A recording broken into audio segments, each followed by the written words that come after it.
ज्या टाइम चोचीकट करते कसं चोचीकट करते मग त्यांना म्हणा मी बसतोय जरा ती म्हणा पक्षी मरते चोचीकट करताना मग त्याला म्हणा 4 पक्षी तिकड जाई म्हणा त्यांच्यात बघून करून आपण शिकलो आपलं. आता बाकी शेडवरती जे पक्षी घेतात का ना त्यांच्या पक्षी आपण ज्या माणसाहून पिल्ले आणतो XYZ कोणी असला ज्या पिल्ले ते मग फोन करते बाबा अमुक अमके पक्षी चुचीकट करायच्या आणि तुला पक्षाला 2 रुपये देते जातो का तर मी नुसतं चुचीकट करण्याचा 30,000 कमवूया महिन्याला 3,000 पक्षी शेड आहे. मला साधारण माझं एक टार्गेट आपण 10,000 पक्षी शेड करायचं. सुरुवात तुम्ही किती पक्षापासून केली? 750 पक्षी. 750 पक्षापासून. सुरुवातीला कसं गायडन्स कोणाच घेतलं? काय तर वेगळं केलं पाहिजे जेणेकरून आता जे आता बाजार बसतो आता काय टायमिंगला मी असं मी बाजार फिरतो का त्याला माझ्या वर्गातले पुरी माझ्याकडे मला घेऊन जायच्या मग ते जरा थोडं वेगळं वाटाय पण मी लाजत नव्हतो कारण आपल्याला आपली परिस्थिती होती ना. नमस्कार मित्रांनो, मी प्रवीण सलगर, नाळ मातीशी युट्यूब चॅनलवर तुमच्या सर्वांचं हार्दिक स्वागत करतोय. आज आपल्यासोबत आहे ते कुक्कुटपालन व्यवसायामध्ये प्रावीण्य प्राप्त केलेले युवा शेतकरी. आता तुमची ओळख आमच्या प्रेक्षकांना एकदा करून द्या. नमस्कार, माझं नाव प्रदीप विठ्ठल कोरे, मी राहणार पेंडोर, तालुका मोहोळ, जिल्हा सोलापूर. तर आता तुम्हाला माझा पहिला प्रश्न आहे, तुम्ही ह्या क्षेत्राकडे कसे वळला? मी पहिल्या स्टार्टिंगला आर्मी भरती पोलीस भरती तयारी करत होतो. मग 12वी शिक्षण झाल्यानंतर NCC ला पण होतो KVP कॉलेजला. मग तिथं NCC म्हणजे कसं होतं आर्मीमध्ये भरती होणाऱ्या पोराला 3 वर्ष NCC केली की डायरेक्ट रिटर्न माप होते. मग 12वी नंतर शिक्षण केलेले डायरेक्ट तिकडे गेलो तर इकडे एक आर्मीचं ग्राउंड काढलं होतं. तिकडे पेपर आला आणि इकडं युनिव्हर्सिटी पेपर आलं त्यात इकडे गेलो ना NCC ऍडमिशन रद्द झालं पुन्हा. त्यानंतर मग पुन्हा तिकडून आलं ते डायरेक्ट पुण्याला अकॅडमीत गेलो. अकॅडमीत गेलो नंतर मग भरती झालो 2-3 वेळा. आपण मेडिकल फेल झालो, काना पडद्याला होल निघलं, आर्मी रिचेकिंग त्यातनं बाहेर काढलं. त्यातनं बाहेर काढल्यानंतर मग पुन्हा 2-4 भरती काढल्या. पुन्हा इथेच पडायला लागला. म्हणजे आपण भरती होत नाही तर सिद्ध झालं आपल्याला पहिली गोष्ट. सिद्ध झाल्यानंतर मग पुन्हा नंतर ठरवलं की काहीतरी उद्योग केला पाहिजे गावाकडचा. मग गावाकडे आलो. पहिला स्टार्टिंगला तर माणसाशी वाटतं बाबा काय उद्योग काय तर पाहिजे पण पहिल्यांदा भांडवल कमी असल्यामुळे पहिल्यांदा भाजीपाल्याचा व्यापार चालू केला. पण नंतर खरेदी गाडी 2 व्हीलर 4 गाडी आहे ना त्याची खरेदी चालू केली. ती केलं पुन्हा काय वेगळं करायचं अजून. पुन्हा आपलं शेळ्याचा व्यापार चालू केला. त्यात पण जरा लोकांशी वाटायला यायला असंच आहे काही ह्याला होणार नाही पण नाही करणार नाही. मग शेतीकडे पण चांगलं लक्ष द्यायला चालू केलं. शेती वगैरे आता आपली नोकरी तर जॉब तर लागू शकत नाही तर कन्फर्म झालं. जरा मला आता शेतीकडे लक्ष देऊया. शेतीकडे लक्ष देत आपला उद्योग आपला चालू होता. गाड्या विकायचा, शेळ्या विकायच्या घेऊन पण आपलं इथे पुन्हा डोक्यात विषय आला की काहीतरी आपण नवीन केलं पाहिजे पेक्षा हे तर चालूच आपलं आणि यापेक्षा काहीतरी वेगळं केलं पाहिजे जेणेकरून आता जे आता बाजार बसतो आता काय टायमिंगला मी असं बाजार फिरतो का त्याला माझ्या वर्गातले पुरी माझ्याकडे मला घेऊन जायच्या. मग ते जरा थोडं वेगळं वाटाय पण मी लाजत नव्हतो कारण आपल्याला आपली परिस्थिती होती ना, कंडिशन होती आपली बाबा की काहीतरी करून दावायचं आणि कुठलाही उद्योग करताना लाजायचं ना आपल्याला ठरवायचं. वर्गात पुरी माळवण्याच्या हसायच्या अक्षरशः वांगवाला पाठवल्यावर वर्गात नाव पडलं पोरांनी कॉलेजमध्ये पोरांनी चिडवायची मला कराय पण आज त्या टायमिंगला मी कामाला जायचो एखाद्या शेतकरी कामाला जात होतो ना कॉलेज बरोबर. मग तसं करायचं मग आपण ठरवलं बाबा आपल्याला काय करून दावायचं आहे. मग त्यानंतर मी काय केलं की पुन्हा ते भाजीपाल्या पोरं चिडवायला म्हणून उद्योग सोडून दिला आधी काय ते वेगळं करून म्हणलं. मग पुन्हा माझा एक मोठा भाऊ आर्मीमध्ये मग ते मी आणि माझा एक 3 आम्ही 3 जण भाऊ आहे असताना आम्ही 3 जण एकत्र बसलो. बाबा त्याला म्हटलं की ते म्हटलं की काय कसं काय. मग म्हटलं आपल्याला काहीतरी नवीन उद्योग चालू करायचा आहे. ते म्हणलं तुला काय वाटतं काय करावं. म्हटलं की गोट फार्म करा माझ्या डोक्यात. म्हणलं गोट फार्म आपण शेळ्या आणूया म्हणलं. मग शेळ्या करूया म्हणलं. मग ठीक आहे म्हणले. शेळ्या करत काय झालं की शेळ्याचा विषय ते शेळ्या बघितल्या. असंच एका मित्राकडे फिरत गेलतो मी त्याचं बघितलं पोल्ट्री फार्म मी. त्याला विचारलं बाबा माहिती बाबा कसं असते काय असते काय मला तू याकडून माहिती भेटेल का किंवा मला हे जमल का. ती म्हणला करू शकतो तू म्हणला काय अडचण नाही म्हणला पण थोडा पैसा खर्च मग त्यांनी दबकून करून असं मग त्याने मला सांगितलं मग काय गोष्टी पण मेट्रोला बाबा केलं आपलं हेच उद्योग करा. आता जाऊ दे आपलं जमत नाही म्हणते ना तरीच करा. मूड बदलला माझा. ठीक आहे म्हणलं शेळ्या आणलेल्या का नाही त्याला दुसरा शेड केला मी आणि पुन्हा पोल्ट्रीचा शेड चालूच केला मारायला.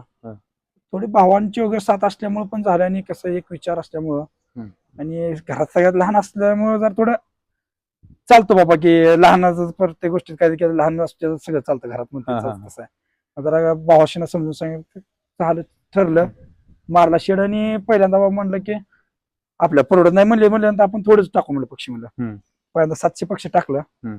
मला सगळा खर्च वगैरे आला, सगळं झालं, सगळं खर्च वगैरे काढून मला 30-35 राहिले. हा. मग ताव मेट्रो राहिला एवढं 750 पक्ष एवढे पैसे राहतात. 1000 पक्षी टाकू आपण बघा. हा. 1000 पक्ष टाकलं, त्यानं 1.5 केलं. 1.5 वरनं पुन्हा ती एक शेड मारला, ती झाला कम्प्लीट. हा. आता दुसरं शेड मारायला चालू केलं. आता ही जी आपण बसलो ही दुसरं शेड आहे.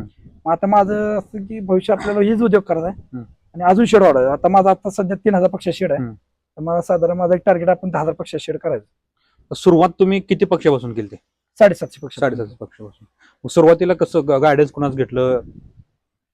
गाड्या अशा बाजारात नेऊन विकायचं गावातल्या नाही गायडन्स म्हणजे माहिती कोणाकडून घेतली तुम्ही? माहिती का? माहिती असंच म्हणजे जे आता आपल्याकडे आता तुमचं शेड जर असेल तर मी प्रत्येका शेडवर जायचो, तिथं थांबायचो, बघायचो कुठलं खाद्य आणताय, काय करताय, कुठला पक्षी आणताय, तुम्ही काय करता, त्याला वॅक्सिन काय काय.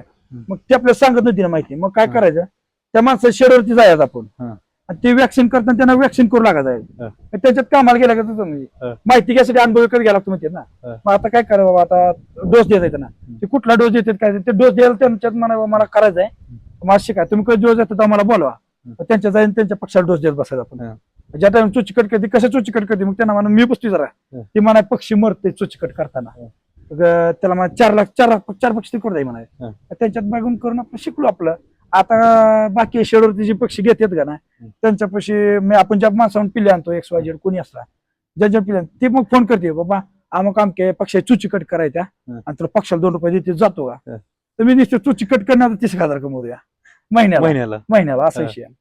ते आपल्याला ते आपल्यात काय ते करण्याची जिद्द होती आणि काय ते करून दाखवते. आपण मशनी आणले, ते चुची कट करायचं आणि थोडं आपल्या जरा मनात वाटलं. ते आपण आता ते आपल्या आता पक्षी लहान पिलो आणल्यापासून ते मोठं कसं होतो, त्याला काय काय लागते सगळी मेडिसिन आपण आणि आपल्या गाड्याच खरं 2-4 शेड चालू केली लोकांनी, असा विषय.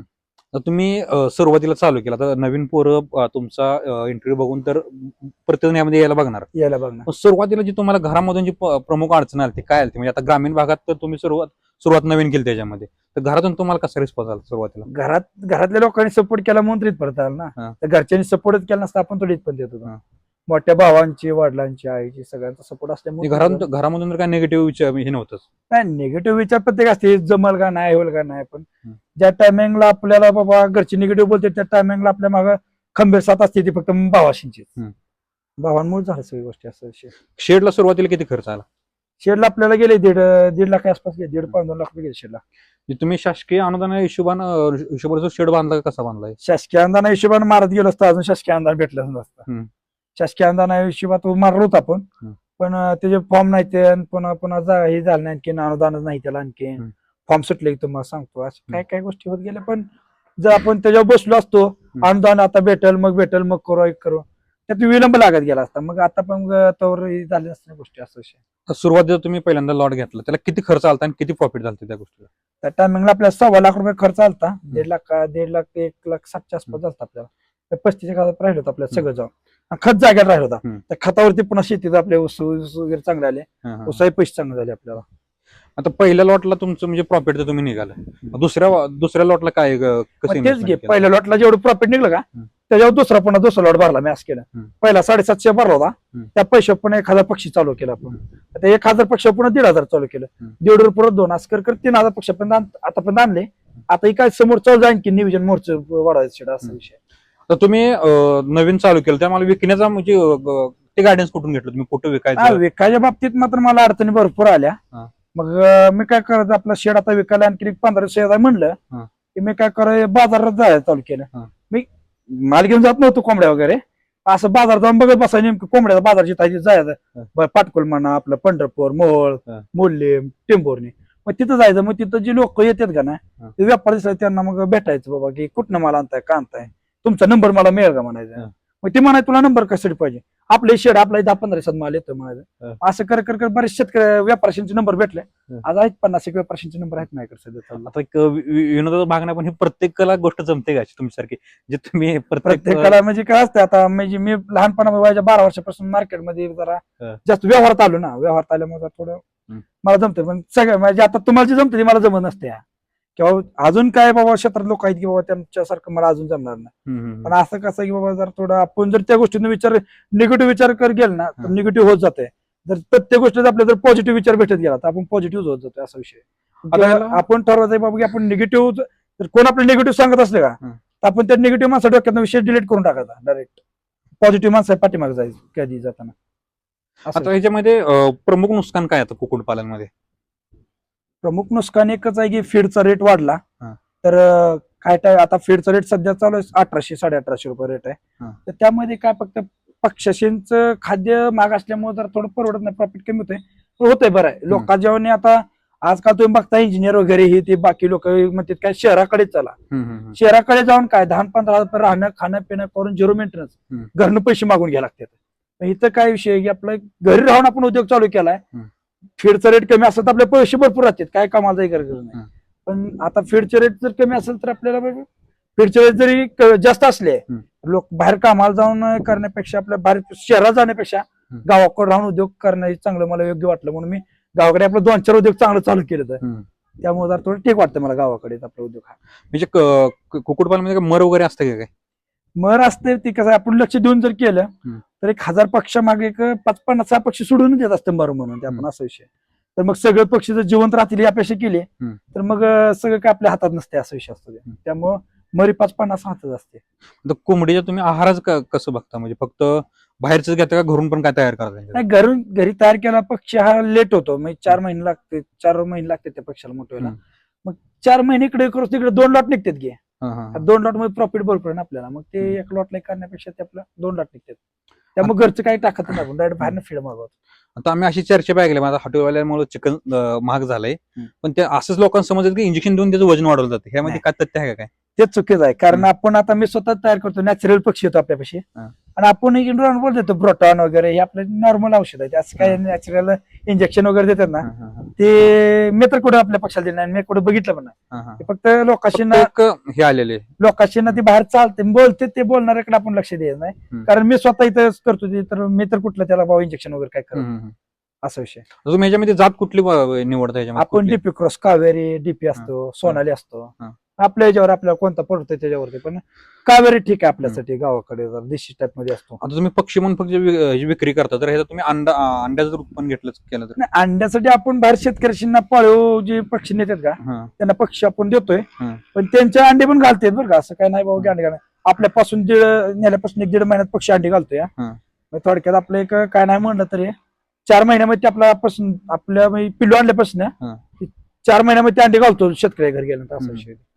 तुम्ही आणखीन आता नवीन तरुणाला काय संदेश द्याल ह्याच्यामध्ये जे लोक उतरणार आहेत आता त्यांच्यासाठी काय? जे बेरोजगार आहेत का पोरं, त्यांना माझं एक सांगणं की बाबा की तुम्ही काही करा, उद्योग करा, पण शहरामध्ये जाऊन लोकांची चाकरी करण्यापेक्षा स्वतः मालक म्हणून जागा. स्वतः मालक म्हणून काही उद्योग करा. काय जर्सी पालन आहे, तुम्ही काय राहणार शेतकरी मजूर म्हणून जावा. आपल्या स्वतः राहणार काय मजूर बोलून काय करा, उद्योग काही करा, बागा लावा किंवा गोट फार्म करा, पोल्ट्री करा, फुलबागा करा, काही करा. उद्योगाशिवाय पण उद्योग आपला असं शेतीला जोडून टाकायचं पाहिजे. युवा पिढीसाठी माझं एक म्हणावं की जरूरत काही करा. तुम्ही आता घरच्यांच्या करताय, पण स्वतः जेव्हा काहीतरी करा. पण काय उद्योग असला तर समाजात किंमत नाही, काय किंमत नाही, लोक पुरी शोध देत नाही. लग्नाचीच अवघड झाली लोकांची. युवा पिढी लग्नाचं अवघड झालं. पोरगा काय करतो पाहिजे, मग नोकरी प्रत्येकाला कुठं आणणार नोकरी, हा पण विषय ना. आता भविष्यामध्ये तुमचं आणखीन किती पुढे वाढवायचं चालू आहे? 10,000 पक्षी आणि 100 शेळ्याचं माझं नियोजन आहे. 10,000 पक्षी, 100 शेळ्या. आणि आपलं हाही आपलं शेती मस्त आपलं बोल आपल्या गावाकडे आहे. नोकर आली तर करायची ना. आता पहिले नोकरीच करा म्हणतो, आता नोकरी आली तर करायची ना आपल्याला. तुम्हाला बिझनेस मध्ये जास्त इंटरेस्ट वाटत नाही? आवडतीच होते. जय जवान जय किसान. जवान तर काय झालं नाही, पण किसान शेतकरी तर चांगला आहे आपण. आणि त्यामध्ये उद्योग मध्ये आपला